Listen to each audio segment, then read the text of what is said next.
आपका स्वागत है यूरेका पे। आज हम एनसीईआरटी सीरीज के तहत क्लास 12th पॉलिटिकल साइंस के चैप्टर 7th को देखेंगे, जिसमें कि हम क्षेत्रीय आकांक्षा के तहत जम्मू कश्मीर से संबंधित महत्वपूर्ण जानकारी को प्राप्त करेंगे। इसमें हम सर्वप्रथम जम्मू कश्मीर के डेमोग्राफिक एवं भौगोलिक स्थिति को देखेंगे और साथ ही साथ हम देखेंगे कि किस प्रकार से कबायली घटना के बाद जम्मू कश्मीर का भारत में विलय होता है और इसके बाद से जो जम्मू कश्मीर की जो राजनीतिक गतिविधि रहती है, साथ ही साथ जम्मू कश्मीर में हुए महत्वपूर्ण चुनाव को देखेंगे।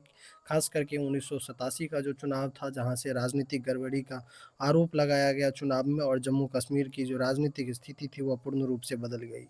हम जम्मू कश्मीर को मिले विशेष प्रावधान धारा 370 के तहत इन चीज़ों के बारे में भी जानेंगे और साथ ही साथ 2019 का जो अधिनियम था, जिसके तहत जम्मू कश्मीर को मिले विशेष प्रावधान को खत्म कर दिया गया, इन चीज़ों के बारे में भी जानकारी प्राप्त करेंगे। तो दोस्तों, आइए नोट्स के माध्यम से हम इन सभी बिंदुओं को क्रमबद्ध तरीके से देखते हैं।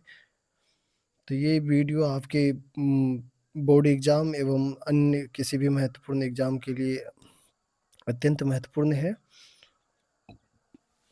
जम्मू कश्मीर की भौगोलिक और जनसांख्यिकी विशेषता को अगर हम देखें तो जम्मू और कश्मीर 3 सामाजिक और राजनीतिक क्षेत्र से बना हुआ है, जिसमें कि जम्मू और कश्मीर और लद्दाख शामिल है।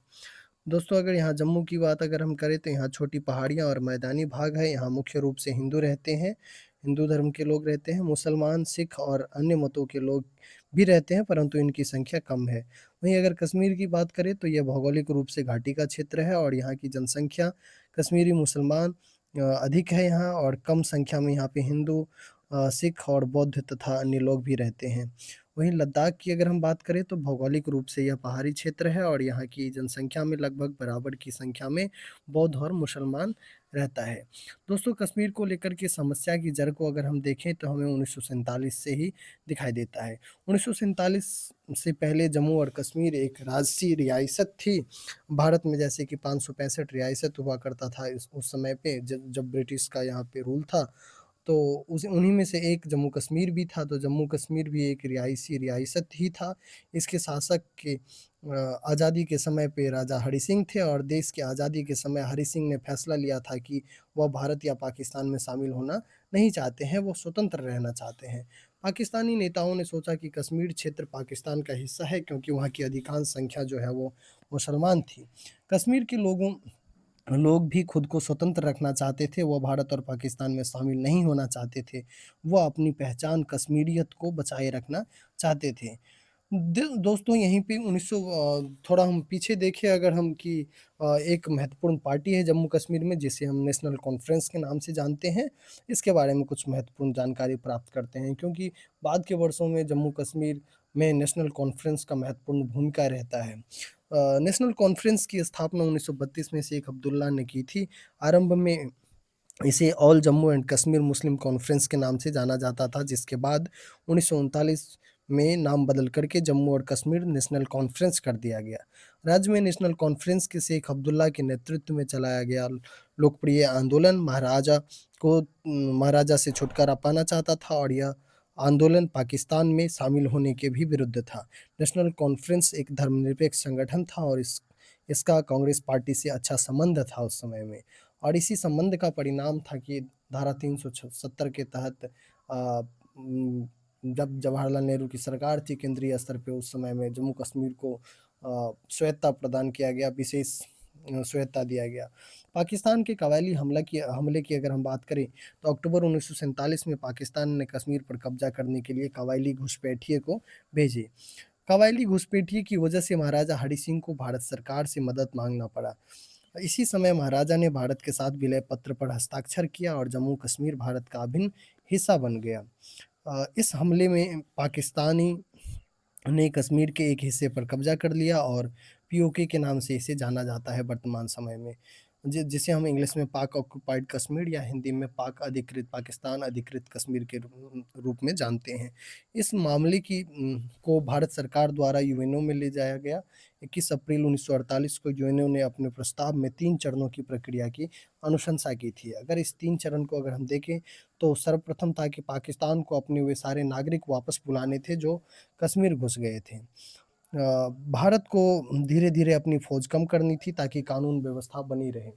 और एक स्वतंत्र और निष्पक्ष चुनाव तरीके से जनमत संग्रह कराया जाना था जम्मू-कश्मीर में।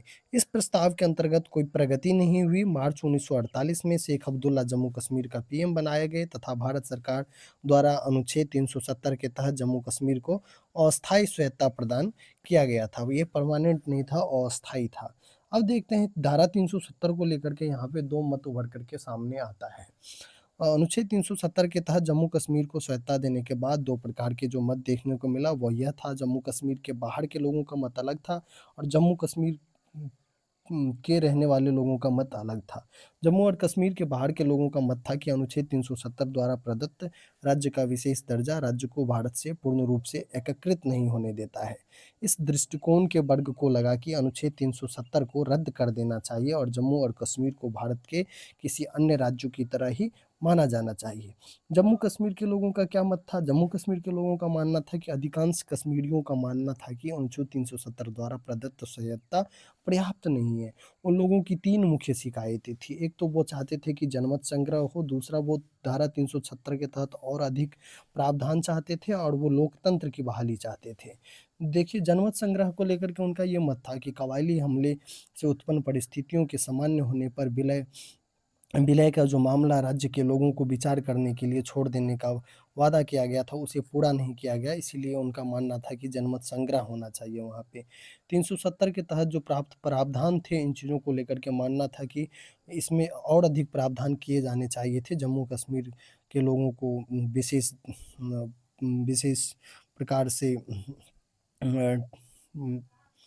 जम्मू कश्मीर को विशेष राज्य का जो दर्जा दिया गया था, इसके तहत और अधिक प्रावधान होना था। उन लोगों का मानना था कि अनुच्छेद 370 के तहत दिया गया विशेष संघीय दर्जा व्यावहारिक रूप से कम कर दिया गया, इसीलिए स्वायत्तता को बहाल करने या अधिक राज्य स्वायत्तता की मांग उठी थी इस समय में। लोकतंत्र की बहाली की अगर हम बात करें तो इनका मानना था कि जिस प्रकार का लोकतंत्र शेष भारत में है, वैसा जम्मू और कश्मीर राज्य में लागू नहीं किया गया है।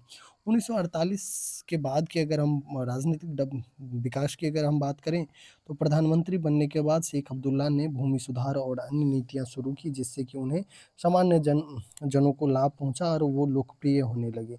कश्मीर के दर्जों को लेकर के केंद्र सरकार और शेख अब्दुल्ला में मतभेद बढ़ता गया। इस वजह से 1953 में उन्हें पद से हटा दिया गया और कई वर्ष तक कैद करके उन्हें नजरबंद के रूप में रखा गया।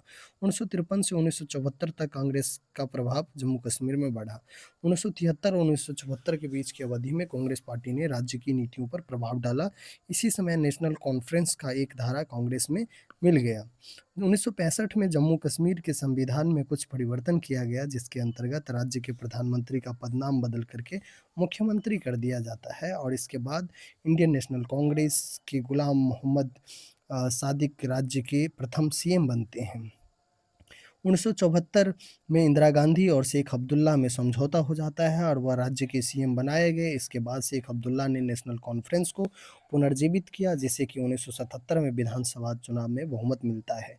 1982 में शेख अब्दुल्ला का निधन हो जाता है और इसके सुपुत्र जो थे पुत्र थे फारूक अब्दुल्ला, वो सीएम बनते हैं, परंतु जल्द ही राज्यपाल ने इन्हें पद से हटा दिया और वहाँ पे राज्यपाल का शासन लागू कर दिया गया जम्मू कश्मीर में। इसके बाद में देखिए सशस्त्र विद्रोह और उसके बाद की अगर हम बात करें तो यहाँ पे महत्वपूर्ण है एक 1987 का विधानसभा चुनाव। यहीं से राजनीतिक गतिविधि पूर्ण रूप से परिवर्तित हो जाती है जम्मू कश्मीर में। दोस्तों 1987 में वहाँ विधानसभा चुनाव कराया गया। इस चुनाव में नेशनल कॉन्फ्रेंस और कांग्रेस की गठबंधन को जीत मिलता है। फारूक अब्दुल्ला सीएम बनते हैं। यह चुनाव महत्वपूर्ण क्यों था, ये अगर हम देखें तो सर्वप्रथम ये था कि इस चुनाव को लेकर के व्यापक रूप से यह माना जा रहा था कि चुनाव परिणाम में लोकप्रिय चयन की झलक नहीं है और चुनावी प्रक्रिया में गड़बड़ी हुई है। 1980 के दशक से ही राज्य में अकुशल प्रशासन को लेकर के लोगों के अंदर में नाराजगी चल रही थी और इस चुनाव परिणाम से उनको लगा कि केंद्र और कश्मीर में लोकतंत्र की व्यवस्था मजबूत नहीं होने देना चाहती है केंद्र सरकार कश्मीर में लोकतांत्रिक व्यवस्था को मजबूत नहीं होना देना चाहती थी, क्योंकि 1987 के चुनाव को लेकर के ये आरोप लगाया गया कि चुनाव में व्यापक पैमाने पे गड़बड़ी कराया गया है तत्कालीन कांग्रेस पार्टी की सरकार के द्वारा। इसके बाद 1987 में हुए चुनाव के बाद महज़ 2 साल में ही जन असंतोष इतना बढ़ गया था कि 1989 तक कश्मीर में पृथक राष्ट्र बनाने को लेकर के एक उग्रवादी आंदोलन आरंभ हो जाता है और इन विद्रोहियों को पाकिस्तान से नैतिक, आर्थिक और सैन्य समर्थन प्राप्त रहता है। विद्रोह तेज हो गया और इस कारण से राज्य में राष्ट्रपति शासन लागू कर दिया गया और इस समय जम्मू और कश्मीर में सेना और विद्रोहियों के बीच संघर्ष में काफ़ी हिंसा भी हुआ। 1996 के चुनाव को अगर हम देखें तो दोस्तों इस चुनाव में फारूक अब्दुल्ला के नेतृत्व वाली नेशनल कॉन्फ्रेंस ने जम्मू कश्मीर के लिए क्षेत्रीय स्वायत्तता की मांग के साथ सत्ता में आई थी। और 2002 के चुनाव की अगर हम बात करें तो इस विधानसभा चुनाव में नेशनल कॉन्फ्रेंस की को बहुमत नहीं मिला और इस बार पीपल डेमोक्रेटिक पार्टी पीडीपी और कांग्रेस पार्टी की गठबंधन की सरकार बनी थी। गठबंधन के समझौते के अनुसार पीडीपी की मुफ्ती मोहम्मद पहले 3 वर्ष के लिए सीएम रही। इसके बाद में आईएनसी यानी कि इंडियन नेशनल कांग्रेस के गुलाम नबी आज़ाद सीएम बने थे।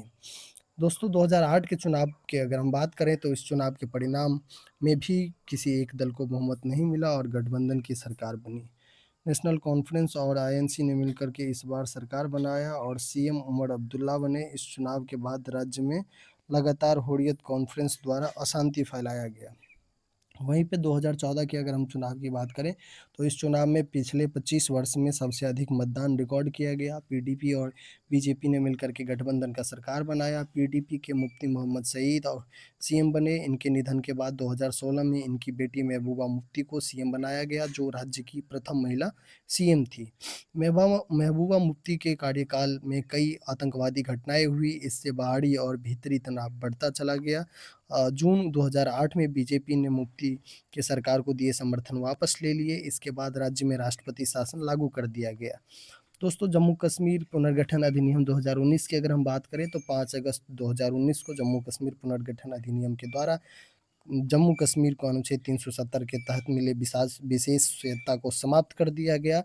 राज्य को पुनर्गठन कर 2 केंद्र शासित प्रदेश जम्मू और कश्मीर तथा लद्दाख बनाए गए। जम्मू और कश्मीर तथा लद्दाख भारत में बहुलवादी समाज के जीते जागते उदाहरण है।